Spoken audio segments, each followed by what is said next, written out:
For all the latest updates, please subscribe. नमस्कार, स्वागत है आप सबका। मैं हूं विनीत राय और आप देख रहे हैं नेक्स्ट 9 न्यूज। आज हम अपने इस खास प्रोग्राम में आपको बताएंगे चंद्रकांता के किले से जुड़े रहस्य के बारे में। मिर्जापुर के चुनार में स्थित चुनार का किला कैमूर पर्वत की उत्तरी दिशा में मौजूद है और ये गंगा नदी के दक्षिणी किनारे पर बसा हुआ है। एक समय था जब ये किला हिंदू शक्ति का केंद्र हुआ करता था और यहाँ तक कि हिंदू काल के भवनों के अवशेष भी इस किले में मौजूद हैं, जिनमें महत्वपूर्ण कलाकृतियाँ बनी हुई हैं। इस किले में आदि विक्रमादित्य का बनवाया हुआ भरथरी का मंदिर भी है, जिसमें उनकी समाधि बनी हुई है और इस किले में मुगलों के मकबरे भी मिलते हैं। अबूझ रहस्यों के कुहासों में डूबा, जिसका जर्रा जर्रा तिलिस्म, वैभव, रूमानी कथाओं, वीरों की वीरता भरी लड़ाइयों की भरपूर गाथाओं से भरा, अवंती नरेश भरथरी के बैरागी मन को विश्राम देने वाला, जहां नैना नाम की एक योगिनी ने कठिन तपस्या की, जहां भगवान बुद्ध ने 8वां चतुर्मासा किया, जिस किले पर विक्रमादित्य पृथ्वीराज से लेकर अकबर तक ने राज किया, सदियों से रहस्यपूर्ण दुर्जय चर्चित तिलिस्मी अपने अतीत से अनगिनत रहस्य छिपाए कथा लोक का ये किला, जिसे चुनारगढ़ के किले के नाम से जाना जाता है, वाराणसी व मिर्जापुर से लगभग 42 किलोमीटर दूर गंगा तट पर ऊंची पहाड़ी पर शेर की तरह दिखता हुआ खड़ा है। चुनारगढ़ का ये किला अपने अंदर कई रहस्यों को समेटे हुआ है। तो आइए जानते हैं इस किले में जुड़े रहस्यों के बारे में अपनी रिपोर्ट में। वाराणसी तथा मिर्जापुर से लगभग 42 किलोमीटर दूर गंगा तट पर ऊंची पहाड़ी पर शेर की तरह प्रतीत होता खड़ा है। दाद देनी पड़ेगी उस वास्तुशिल्प को जिसके दिमाग में यहाँ दुर्ग का विचार पहले पहले उपजा होगा। दूर से देखने में दुर्ग का आकार पहाड़ी पर बैठे शेर जैसा लगता है। किले की बनावट ठोस है और जिस पहाड़ी पर यह किला बना है उसकी ऊंचाई बिल्कुल सीधी है। उस पर न तो नीचे से वार करना संभव है और न ही उसके ऊपर से वार किया जा सकता है। दूर दूर तक फैले इस किले की उत्तरी दीवारें हर 3 मीटर के बाद आड़ी और तिरछी हैं, ताकि उन पर गोलों का असर न हो सके। गोलाबारी और तीरंदाजी के लिए दीवारों में काफी सुराखें भी है और इसमें गिरी, वन, दुर्गों की विशेषताओं का मिला जुला स्वरूप है। हम आपको बता दें कि दक्षिण पश्चिम दिशा में दुर्ग को छूती हुई गंगा बहती है और पूरब में जरगों नदी बहती है। ये दोनों नदियां किले को घेरे हुए हैं, इसलिए इस किले में परीखा की जरूरत नहीं पड़ती है और इन नदियों के बीच विंध्य पर्वत की ऊंची और कटी श्रृंखला पर चुनार का ये किला बना हुआ है। इस किले का स्वामी बनकर ही पूर्व तथा मध्य भारत पर नियंत्रण रखा जा सकता था और यही कारण था कि खानवा युद्ध जीतने के बाद बाबर की नजर इस किले पर पड़ी थी। अकबर के शासनकाल में इस किले का राजस्व 8 लाख रुपए का था। तिलिस्मी कथालोक का यह किला लगभग 5 वर्ग किलोमीटर क्षेत्र में बसा हुआ है। प्रवेश के लिए पूर्वोत्तर और पश्चिमोत्तर भाग में 2 दरवाजे हैं, जिसमें पूर्वी और पश्चिमी द्वार कहा जाता है। पूर्वी द्वार इस किले का मुख्य द्वार है और इसमें प्रवेश करने पर लुभाने वाली नक्काशी किए लाल पत्थरों से बना सिंह द्वार मिलता है। सदियां बीत जाने के बाद आज भी सिंह द्वार का सौंदर्य देखने लायक है और इसे पार करने के बाद इस किले के भीतरी भाग का सामना होता है। हम आपको बता दें कि परकोटे की दीवार की चौड़ाई 2 मीटर है और पश्चिम द्वार के पास एक पटल पर अंकित दुर्ग के 76 दर्शनीय स्थल दर्शाए गए हैं। किले में अनेक महल, बारादरी, गहरे कुएं, मंडप, बावली और तहखाने हैं। बावलियों और कुओं का अपना एक अलग इतिहास है। आपको बता दें कि इस किले की एक बावली 75 से 80 मीटर तक गहरी है, जो गंगा नदी से जुड़ी हुई है। सिंह द्वार के आगे सीढ़ीनुमा मार्ग है और उसके बाद फिर महलों, तहखानों की लंबी कतार है। किले में फांसी घर, शीश महल, दरबारे आम आदि कई ऐसी जगह हैं जो आज के समय में क्षतिग्रस्त हो चुकी हैं। कलात्मक ढंग से बनाए गए इस किले में हवा आने के लिए कई अच्छी जगह हैं।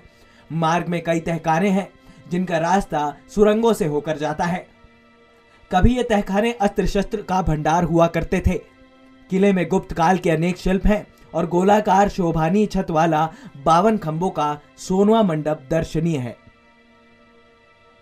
जिसका संबंध आल्हा और उदल से बताया जाता है। और लोगों के अनुसार चुनार के राजा नैनागढ़ ने महोबा के आल्हा की पत्नी सोनवा का अपहरण कर लिया था और उससे शादी के लिए यह मंडप तैयार करवाया गया था, पर आल्हा उदल ने सोन राजा को हराकर सोनवा को मुक्त कराया। इस किले में एक महत्वपूर्ण स्थल भी है जो कि राजा भर्तहरि की समाधि है। जिसके अनेक चमत्कारिक व्याख्यान मिलते हैं।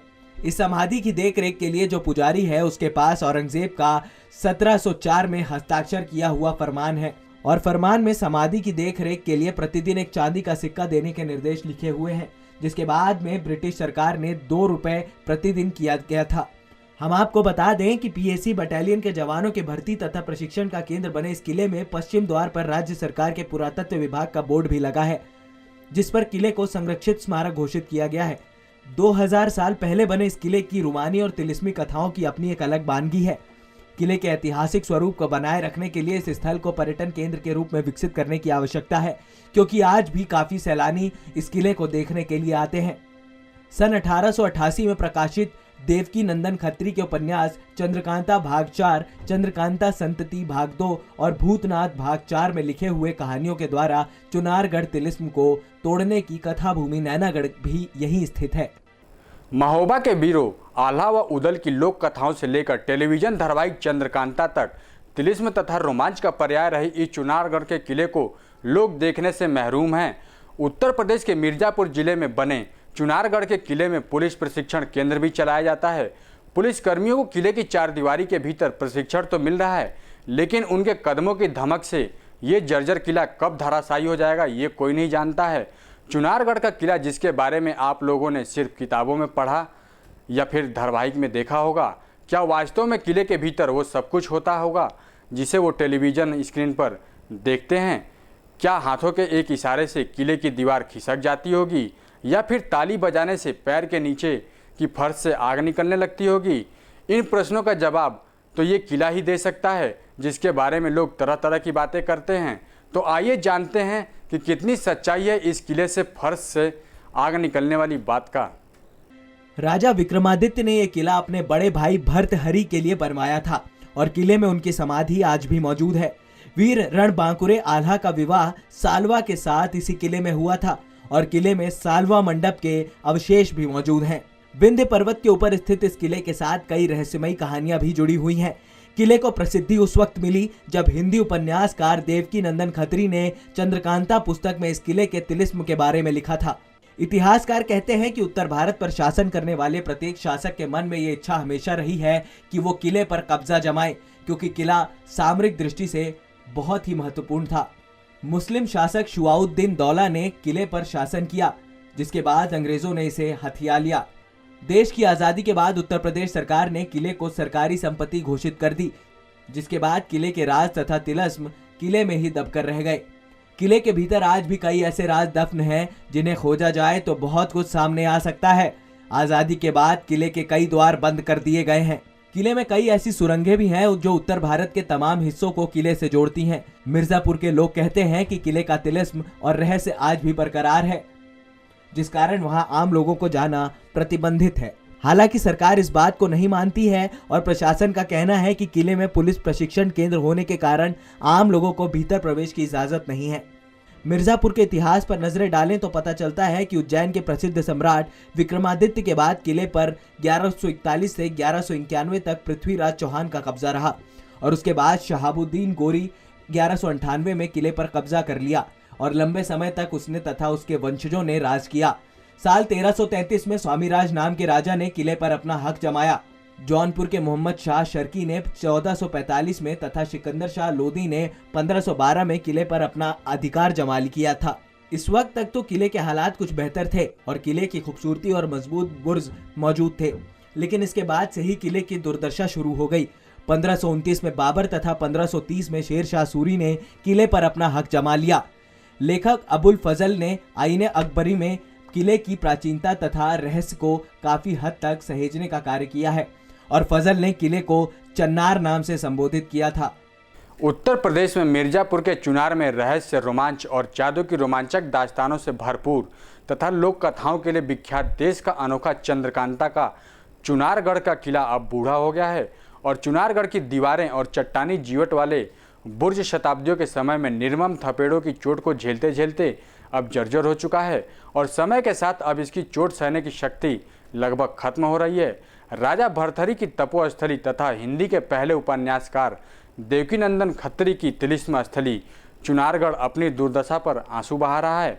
और इस ओर किसी का ध्यान भी नहीं है। उत्तर भारत के शासकों के जय पराजय का हमराज किसी भी समय ध्वस्त हो सकता है। हिंदुओं की पवित्र धार्मिक नगरी वाराणसी जाने के लिए गंगा का मार्ग प्रशस्त करने वाले विंध्य पर्वत पर चरण आकार वाले इस किले का प्राचीन नाम चरणाद्रिगढ़ था। तो देखा है आपने कि भारत का विख्यात माना जाने वाला चुनारगढ़ का किला आज भी अपने रहस्यों को समेटे हुए है और ये किला अब अपना वजूद भी खोता जा रहा है। तो दोस्तों, आज के लिए बस इतना ही। हम फिर हाजिर होंगे अपने अगले प्रोग्राम में कुछ ऐसी रोचक जानकारियों के साथ। तब तक के लिए देखते रहिए नेक्स्ट 9 न्यूज़। अब हमें इजाज़त दीजिए। नमस्कार।